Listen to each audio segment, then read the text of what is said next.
तो लोकहितं नृप आत्मविद सम्मतः पुंसां श्रोतव्यादिषु यः परः।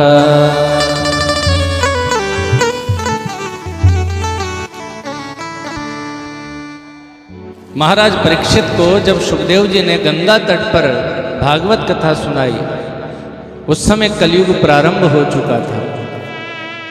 भगवान जब लीला समेट करके इस धरती को छोड़ करके श्री कृष्ण जब अपने धाम में चले गए, इस धरती का त्याग करते ही कलयुग का प्रारंभ हो गया था।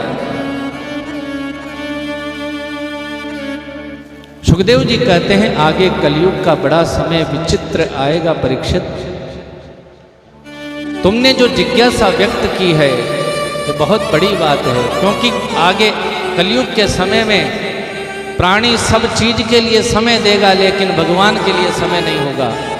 उसके मन में भगवान को जानने की इच्छा तक मन में नहीं रहेगी, भगवत भक्ति की जिज्ञासा तक उसके मन में नहीं उठेगी। संसार के भोग विलास में ही कलयुग का प्राणी लिप्त रहेगा।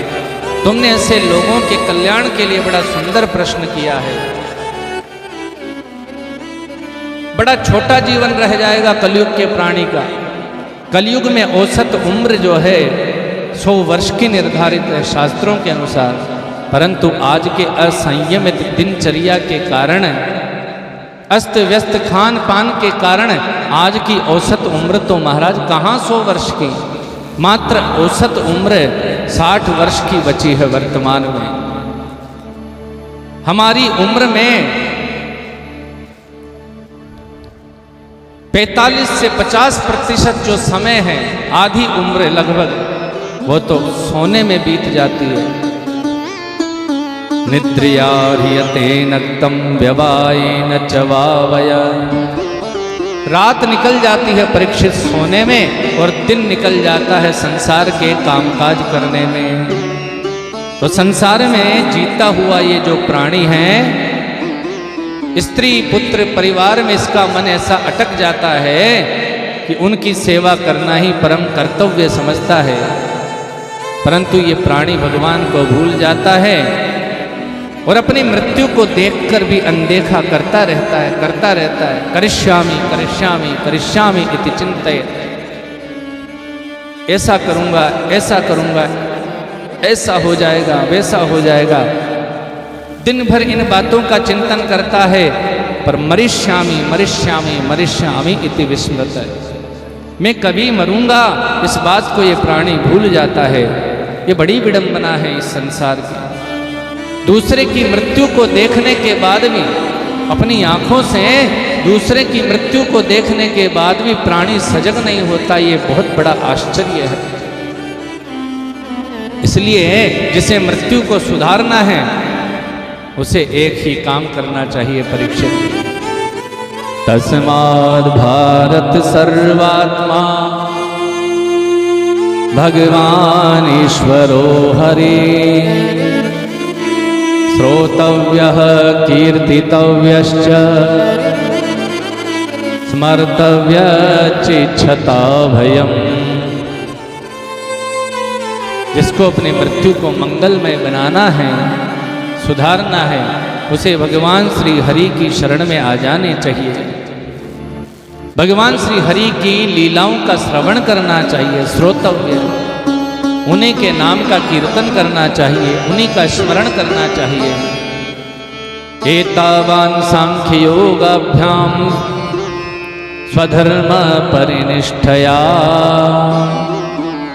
जन्म लाभ परः पुंसाम अन्ते नारायणः स्मृतिः। मनुष्य जीवन की सार्थकता इसी में है। चाहे जिस प्रकार से हो, चाहे जप तप यज्ञ उपवास, चाहे ज्ञान से भक्ति से अथवा धर्म का कोई भी प्रकार का आचरण करते हुए जीवन को ऐसा धर्ममय, ऐसा सदाचारमय बना लिया जाए कि ये शरीर छूटने से पहले भगवान में मन लग जाए, अंत समय भगवान की स्मृति जग जाए, भगवान की याद आ जाए। यही इस मनुष्य जीवन की सार्थकता है। कई लोग बड़े बड़े पदों को पा जाते हैं, जीवन में बड़ी संपत्ति कमा लेते हैं तो सोचते हैं हमारा जीवन बड़ा सफल हो गया।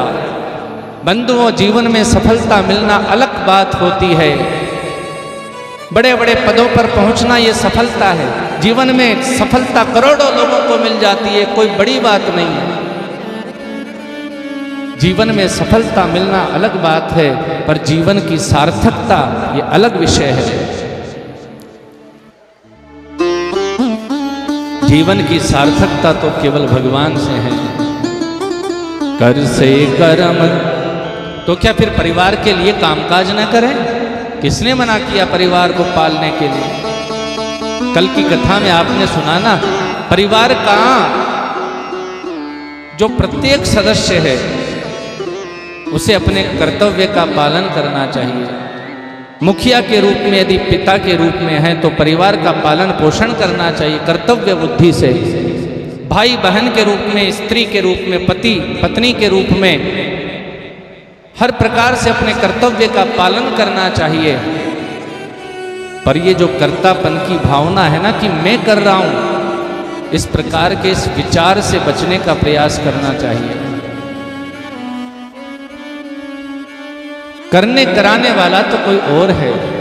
हम नहीं रहेंगे तो भी संसार रहेगा और इसी प्रकार अच्छे तरीके से चलेगा। हम नहीं रहेंगे तब भी। तो ये सब हमारी वजह से चल रहा है, परिवार संसार, ये हमारी बहुत बड़ी भूल है। तो जिस प्रकार से जल में कमल की स्थिति होती है उस प्रकार अपने कर्तव्य कर्म की भावना को लेकर जीवन यापन करना चाहिए। हे महाराज परीक्षित, तुम्हारे पास में तो 7 दिन का समय बहुत है। सूर्य वंश के एक राजा थे, खटवांग नाम के राजा। उनका तो पूरा जीवन ही देवासुर संग्राम में देवताओं की ओर से युद्ध करते करते पूरा समय जीवन बीत गया। मात्र 2-2.5 घड़ी का समय शेष बचा था। 2-2.5 घड़ी का वो समय जो शेष बचा था, उस राजा ने अपना मन सब ओर से हटा करके भगवान में लगा दिया और मात्र 2-2.5 घड़ी के समय में ही अपना कल्याण कर लिया। उस खटवांग नाम के राजा ने, तुम्हारे पास में तो 7 दिन का समय है, तुम्हें अपनी मुक्ति के विषय में जरा भी चिंता नहीं करनी चाहिए। सुखदेव जी महाराज ने ध्यान विधि का वर्णन किया है। सुखदेव जी बोले अपने मन को तुम भगवान में लगाओ परीक्षित, इसी बात से जीवन की सार्थकता है। सुखदेव जी महाराज से परीक्षित राजा बोले, यही तो मेरी समस्या है गुरुजी, कि मन भगवान में नहीं लगता। अर्जुन भी इसी पीड़ा को श्री कृष्ण से पूछ रहे हैं। यही तो दुविधा है केशव। चंचलम हि मनः कृष्ण प्रमाथि बलवदृढ़ं तस्याहं निग्रहं मन्ये वायोरिव सुदुष्करम। हे केशव, जैसे वायु को कोई अपनी मुट्ठी में बंद नहीं कर सकता, उसी प्रकार मन को वश में करना भी बड़ा कठिन है। तो मन भगवान में कैसे लगे? ये मन जो है भगवान श्री कृष्ण की विभूति है। इंद्रियाणाम मनश्चास्मि, बड़ा चंचल है। मन ही देवता, मन ही ईश्वर, मन से बड़ा न कोई। ये सारी दुनिया का जो अनुभव है, शत्रु मित्र का अनुभव होता है, हानि लाभ का जो अनुभव होता है, ये संसार का अनुभव जो खट्टे मीठे का अनुभव है, इस मन की वजह से ही हमको होता है। और ध्यान देना, बाहर के शत्रु मित्र इतने घातक नहीं है। बाहर के जो शत्रु मित्र होते हैं ना, सारी दुनिया आपकी मित्र बन जाए तो क्या दे देगी आपको? इस देश के राष्ट्रपति प्रधानमंत्री आपके मित्र हो जाएं, क्या दे देंगे? आप जाएंगे, निकलेंगे, वहां से फूलों की बारिश होगी, सुंदर सुंदर वस्त्र बिछा दिए जाएंगे आपके मार्ग में। इससे ज्यादा क्या दे सकते हैं? बहुत ज्यादा धन संपत्ति, बहुत ज्यादा पद प्रतिष्ठा मिल जाएगी, इससे ज्यादा क्या दे सकते हैं बाहर के मित्रगण? बड़े से बड़ा प्रभावशाली व्यक्ति भी हमारा मित्र हो जाए तो क्या दे देगा, और बड़े से बड़ा प्रभावशाली व्यक्ति भी हमारा शत्रु बन जाए तो क्या छीन लेगा। राष्ट्रपति, प्रधानमंत्री भी यदि हमारे शत्रु बन जाए, ज्यादा से ज्यादा हत्या करवा देंगे, फांसी लगवा देंगे, इससे ज्यादा क्या छीन सकते हैं। तो बाहर के शत्रु मित्र सच्चे शत्रु मित्र नहीं हैं। जैसे ही समय बदलता है, परिस्थिति बदलती है, मित्र शत्रु बन जाते हैं, और जब समय और परिस्थिति बदलता है तो शत्रु भी मित्र बन जाते हैं। ये बाहर के शत्रु मित्र जो हैं वो सच्चे शत्रु मित्र नहीं है। क्यों जी, एक बात बताओ, आप खेत में काम करते हैं, किसान परिवार से हैं, आप गर्मी में काम कर रहे थे, या फिर आप किसी ऑफिस में काम करते हैं, काम से लौटे, भीषण गर्मी थी, बड़ी भयानक गर्मी, रास्ते में से जब चलकर आ रहे थे, आपके प्राण निकल जाएं, ऐसी गर्मी, भीषण गर्मी, इतनी परेशानी हो रही थी शरीर में, बस जल्दी से घर पहुंच जाएं और कब जाकर के कूलर के सामने बैठ जाएं, यही सोचते सोचते आ रहे हैं गर्मी के कारण। और जैसे आप घर में प्रवेश किए, गर्मी से परेशान होकर कपड़े वगैरह हटाकर कूलर चलाया आपने, और जैसे ठंडी ठंडी हवा लगने लगी, और महाराज वो कूलर की ठंडी ठंडी हवा से मानो शरीर में प्राण आ गए, मानो शरीर में प्राण आ गए उस ठंडी ठंडी हवा को पाकर। परंतु यदि एक बात हम समझें, इस ठंडी हवा को पाकर वो कूलर उस समय हमें बड़ा मित्र लग रहा है कि ये कूलर न होता तो आज तो हम मर ही जाते हैं। वो कूलर हमें सबसे ज्यादा घनिष्ठ लग रहा है, मित्र लग रहा है। परंतु यदि समय और परिस्थिति बदल जाए तो उस समय भी हमारी यही भावना रहेगी क्या? यदि गर्मी के दिन न हो और आप अपने काम धाम से घर में लौटें और आप जैसे ही विश्राम करने के लिए बेड पर विराजें और आपकी धर्म पत्नी आकर के यदि कूलर का बटन दबा दे, जनवरी का महीना हो, तो फिर या तो कूलर नहीं है या फिर वो धर्म पत्नी नहीं है। कितना क्रोध आता है, कितना गुस्सा आता है।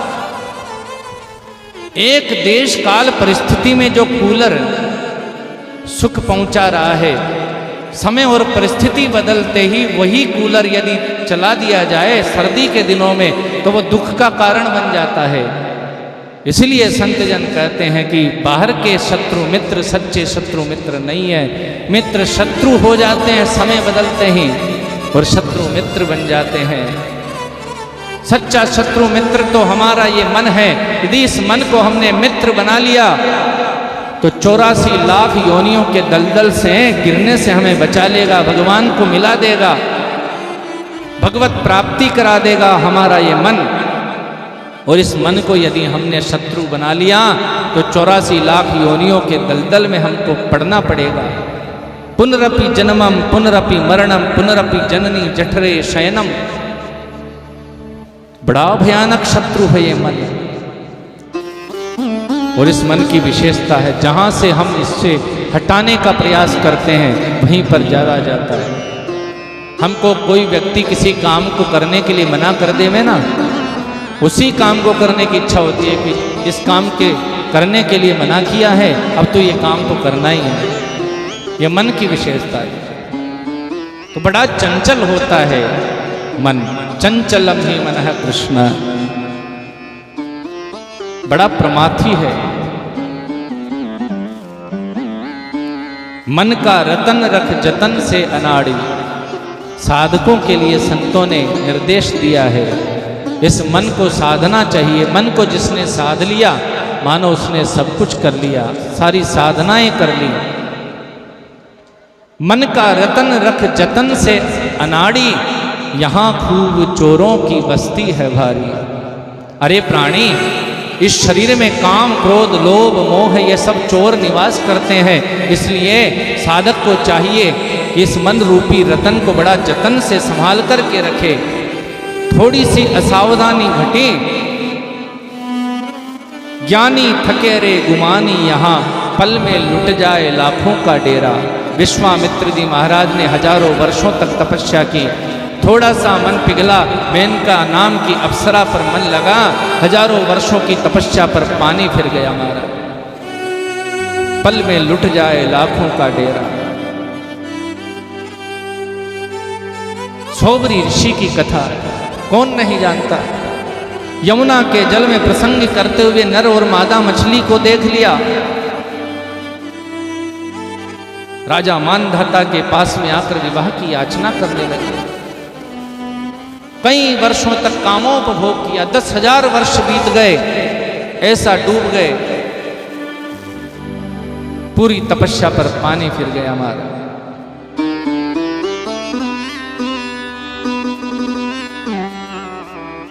भगवान सुखदेव जी महाराज ने परीक्षित को मन को वश में करने का उपाय बतलाया।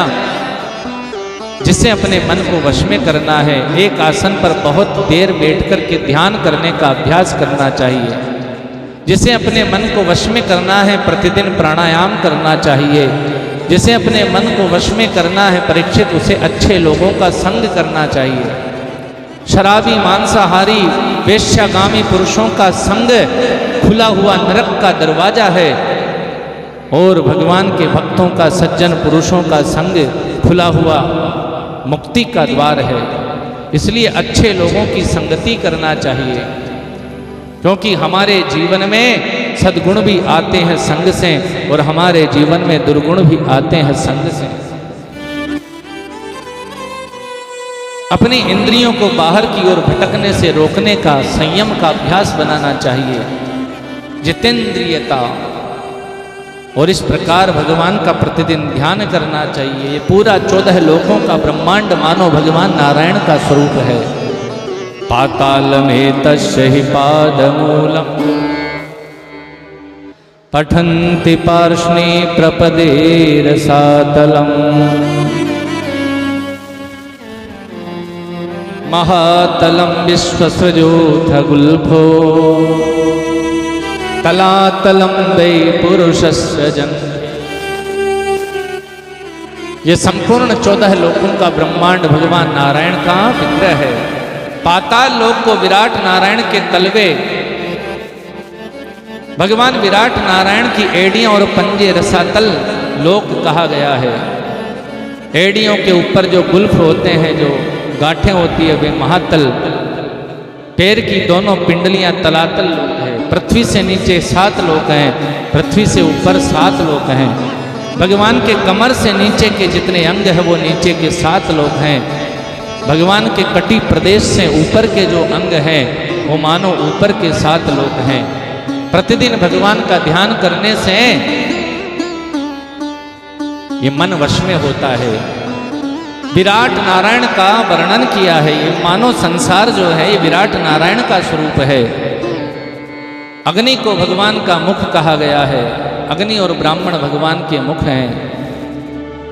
सूर्य, चंद्रमा ये भगवान के दोनों नेत्र हैं।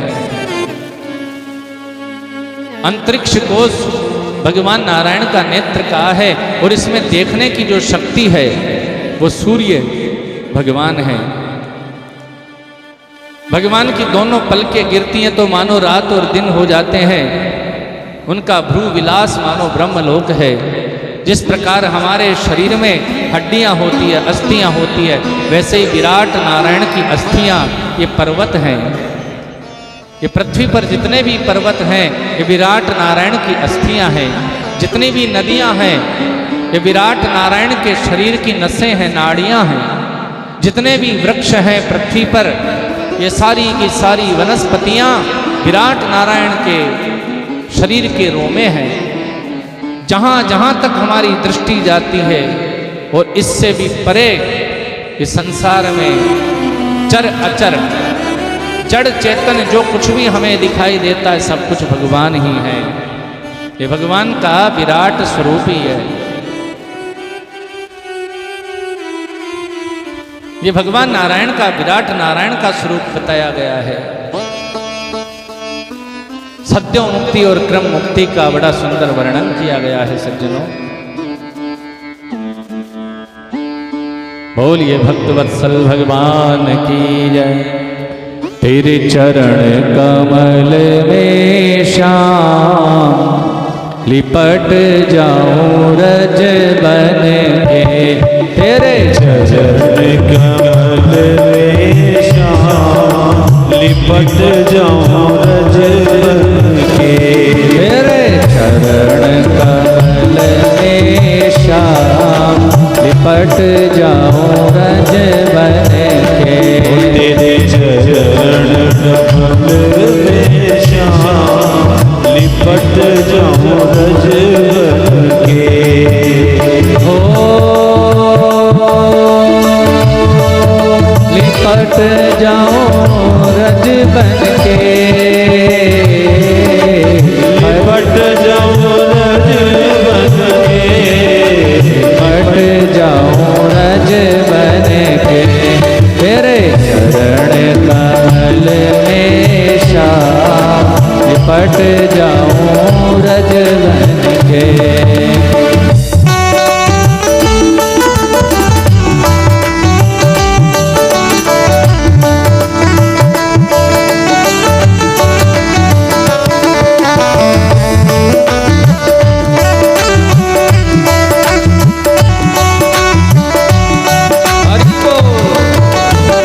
नित तेरा दर्शन पाऊं। नित नित तेरा दर्शन पाऊं।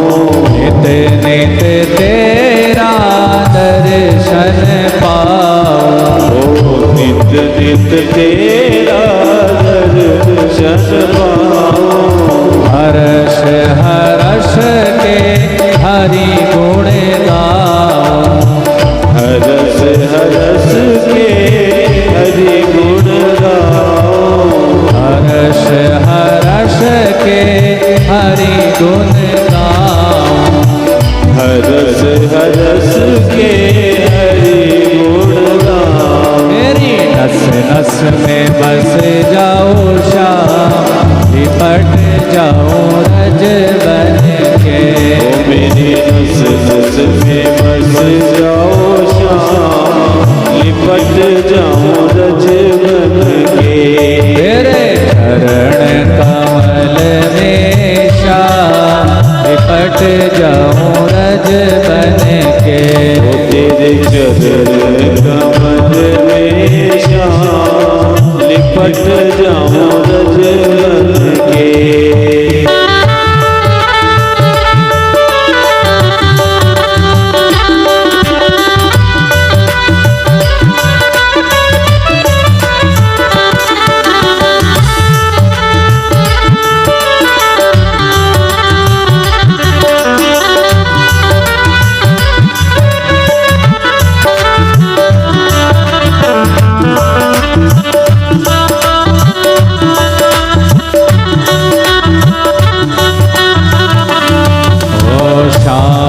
सुंदर से नजर है लागी। श्याम सुंदर से नजर है लागी। श्याम सुंदर से नजर है लागी। श्याम सुंदर से नजर है लागी। प्रीत पुरानी मन में जागी। प्रीत पुरानी मन में जागी। आ गया तेरे धाम लिपट जाऊं रज बन के। मैं तो आ गया तेरे धाम लिपट जाऊं रज बन के। ओ लिपट जाऊं रज बन के। लिपट जाऊं रज बन के। ओ लिपट जाऊं रज बन के। लिपट जाऊं रज बन के। तेरे चरण कमल में श्याम लिपट जाऊं रज बन के। ओ तेरे चरण कमल में श्याम लिपट जाऊं रज बन के।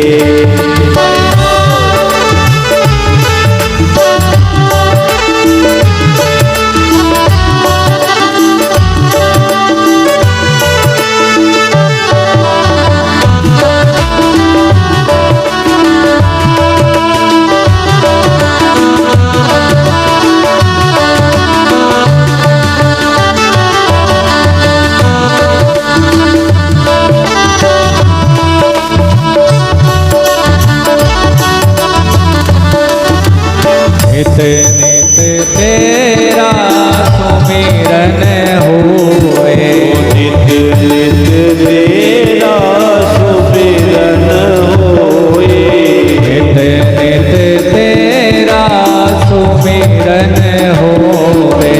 नित नित तेरा सुमिरन होए।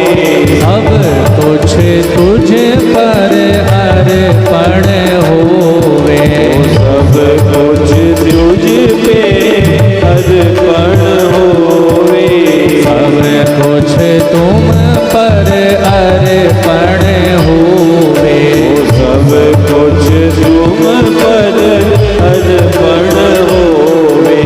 सब दिन आठों याम लिपट जाऊं रज बन के। ओ तेरे चरण कमल में श्याम लिपट जाऊं रज बन के। हो लिपट जाऊं रज बन के। लिपट जाऊं रज बन के। लिपट जाऊं रज बन के। तेरे चरण कमल में श्याम लिपट जाऊं रज बन के। तेरे चरण कमल में श्याम लिपट जाऊं रज बन के। तेरे चरण कमल में श्याम लिपट जाऊं रज बन के। तेरे चरण कमल में श्याम लिपट जाऊं रज बन के। लिपट जाऊं रज बन के। लिपट जाऊं रज बन के।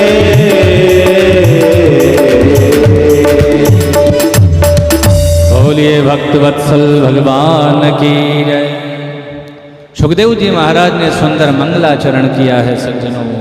नमः परस्मै पुरुषाय भूयसे सदुद्भवस्थान निरोध लीलया गृहीत शक्ति तृतयाय देहिनाम् अंतर्भवायानुपलक्ष्य वर्त्मने। भूयो नमः सद्व्रजिनच्छिदे सताम् असंभवायाखिल सत्त्वमूर्तये। पुंसां पुनः पारमहंस्य आश्रमे व्यवस्थितानामनुमृग्यदाशुषे। सुखदेव जी कहते हैं परीक्षित, उन भगवान श्री पुरुषोत्तम के चरण कमलों में मेरा कोटि कोटि प्रणाम है, जो संसार की उत्पत्ति स्थिति और प्रलय के कारण है और लीला करने के लिए सत्व रज और तमोगुण रूप तीन शक्तियों को स्वीकार करके ब्रह्मा विष्णु महेश ये सब रूप धारण करते हैं और सृष्टि का संचालन करते हैं। ऐसे नारायण को मेरा वंदन है, प्रणाम है।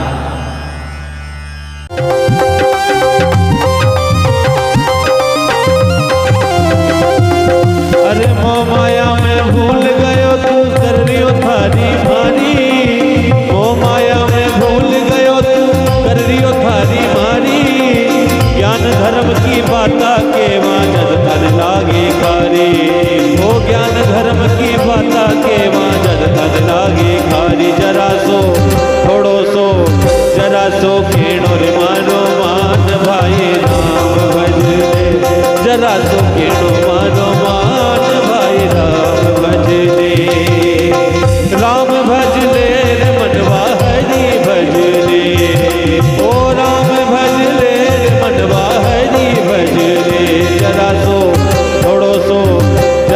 सो खेड़ो रे मारो मान भाई राम भजले जरा सो खेड़ो मारो मान भाई राम भजले।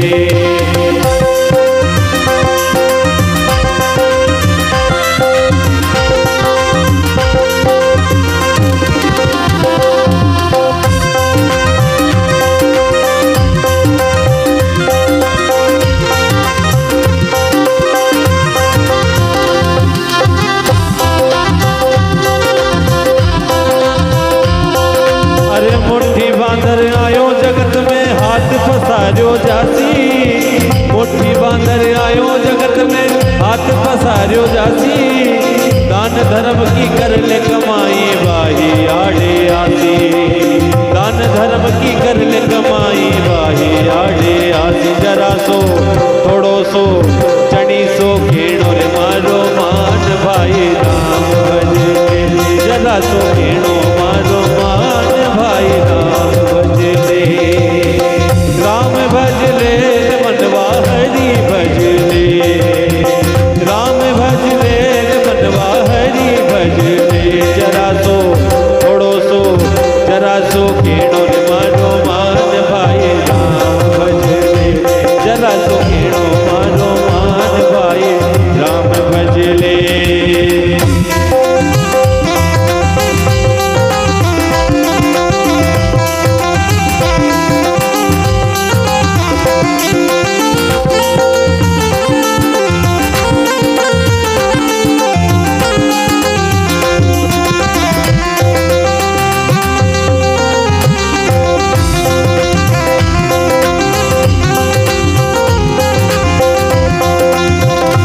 नीची बनी हवेल वहीं अटी रे जासी,